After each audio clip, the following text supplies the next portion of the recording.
this is the part of the lecture that I did not expect to get into here with you. About a week ago, when I was really diving into one question, I went down this side road, and it came to me that this is an important side road. So I'm going to spend about 5 to 7 minutes discussing it. And I want to share this screen with you. Turn my screen share on again. And there we are. This is a little 5 to 7 minute sojourn into the ancient aliens hypothesis. And it occurs to me that I came to a conclusion that is important for me and has a bearing on this subject of the alien agendas. I'm going to talk about the work of a late deceased friend of mine, a woman whose name was Dr. Colleen Clements. Colleen lived in Rochester. She worked here for many, many years. She was a professor at the University of Rochester and also at the Rochester Institute of Technology, and she was a brilliant lady. She died in 2011. So in my early years as a UFO author, I became friends with Colleen and another friend of ours, a philosopher by the name of Bernie Angelo, who I have one of his books on my shelf as well. And we had our own little Rochester get-togethers every now and then, and we would talk about things. And Colleen was brilliant. And I want to talk a little bit about her 2 books and my revisiting those books in the last couple of weeks. And they were actually quite revelatory for me. So it was her assessment that the human race is a hybrid race, and that was very likely genetically enhanced by extraterrestrials sometime around 40,000 years ago. Now, there's a range there. I'll get into that in just a moment. This has to do, her argument is based on a couple of different areas of analysis. One is on genetics. So the genetics comes down to something known as the D allele of our microcephalin gene. What is the microcephalin gene? This is a gene that it's very important in regulating our brain size and our brain development in Homo sapiens sapiens. That's us. Now, here's the thing about it. Genes have things known as alleles. We don't need to get into a whole genetic conversation here about it. But an allele known as the D allele of that gene, turns out that's a very important allele. And we only have had that allele for estimate of about 40,000 years. It could actually be, there's a range here. It could be as little as 14,000 years, and it could be as much as 60,000 years. So what geneticists do is they split the difference, and they usually come down to 37.5 thousand years ago, which is in between 14 and 60. I'm rounding it to 40 just for convenience. We really don't know. But roughly speaking, it's around that period of time that the human race got this allele. Now, why is that important? Why does it even matter? The reason it matters is all geneticists seem to agree on this, that this had to have come to us through inbreeding. That is from an outside source. That is something not from the human race. That's what they say. Now, that's pretty interesting. The governing assumption of probably every geneticist that's out there is that, well, it had to be the Neanderthals, since they were around 40,000 years ago, and we now know that, yes, human beings did interbreed with Neanderthals. So what's the big deal? Why is this such a problem? Well, here's the thing about it. In Colleen's books, which she wrote in 2006 and 2008, we had not fully mapped the Neanderthal genome at the time, which we have done.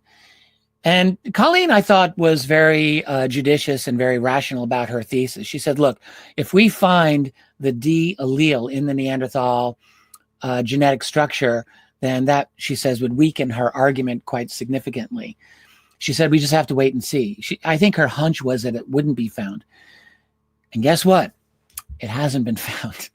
I did my own research into this quite recently, expecting that the D allele would be found. And to my surprise, actually to my shock, geneticists have not found it. In fact, they have no evidence for it at all. They maybe they leave open the possibility that it's there. Maybe we just haven't found it. Maybe we will find it. But the fact is, we've been looking and it's not there, guys. So what does that mean? But one thing that Colleen made a very, very definite point about was, if we do a Neanderthal DNA analysis and that thing is not there, then we have a paternity issue at question here. Like, who's the daddy?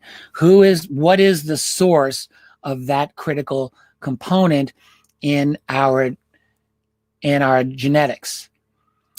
And she said, if it is not found, then we really have to start doing some serious analysis or some serious rethinking, because that allele coincides with the explosion of human creativity and human inventiveness in all kinds of areas, not just art, which you see here. Let me show you something. This is really quite fascinating. So, in fact, I added this just this morning. I've been tweaking this presentation for you. This actually came to me in the shower, like some of my best ideas. That's just how it is. So this one, I realized I want to look at the earliest forms of human art that we have found. And these actually are it. This is even Homo sapiens. This is something that was found anywhere. It's from 200,000 to 500,000 years ago. This is not even Neanderthal. This is pre that.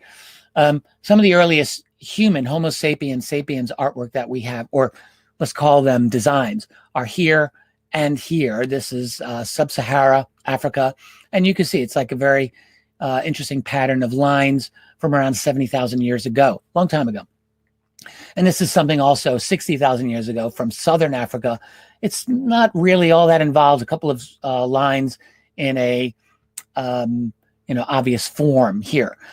And this is the one example that I've seen of Neanderthal art from around 60,000 years ago in France in a cave. And it's, you can see it. And I'm not trying to disparage these forms of artwork, but now compare them to what suddenly appears, and it is very sudden, around 40,000 years ago. This is human, Homo sapiens sapien cave art in Spain. And you can also see there's another, an object, an animal here. And, there's a lot of high level of technical expertise that just is not anywhere else. And take a look at some of these others here. This is Indonesia, 40,000 years ago. It's an inventive, powerful kind of way to communicate that you don't see in any of the earlier forms. Or look at this. Unbelievable artwork from about 40,000 years ago in what is now Germany. A tiger human, a tiger man, actually, right? Or lion, actually. It's just extraordinary. I mean, the artistry, it's absolutely beautiful. It's stunning. And here's one of the early Venus sculptures that we have, also from around 40,000 years ago. We've all heard of the famous Venus of Willendorf. And that's quite old. That's like 25,000 years ago as well.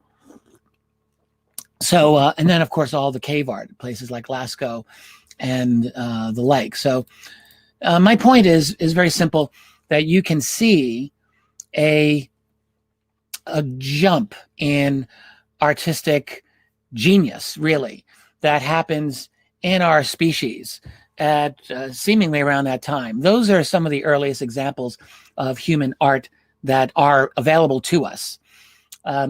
Now, back to the D allele. I want to go back to something that Colleen talked about here.